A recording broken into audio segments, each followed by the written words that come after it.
వినాయకుడికి ఇష్టమైన చవితి పాశం చేసుకోవడానికి ముందుగా బెల్లం పాకం చేసుకోవాలి.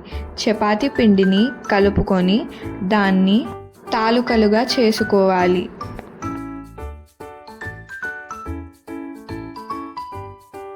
వీటిని మరుగుతున్న పాకంలో 20 నిమిషాల పాటు ఉడకనివ్వాలి.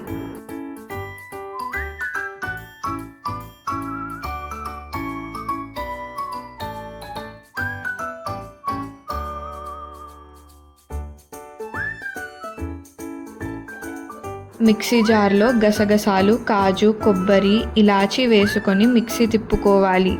ఆ పొడిని బియ్యపిండిలో వేసుకొని నీళ్లు పోసుకొని కలుపుకోవాలి.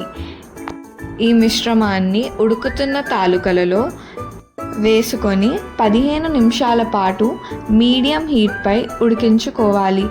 చివరకు దాంట్లో నెయ్యి వేసుకోవాలి. అంతే, తాలుకల పాశం రెడీ.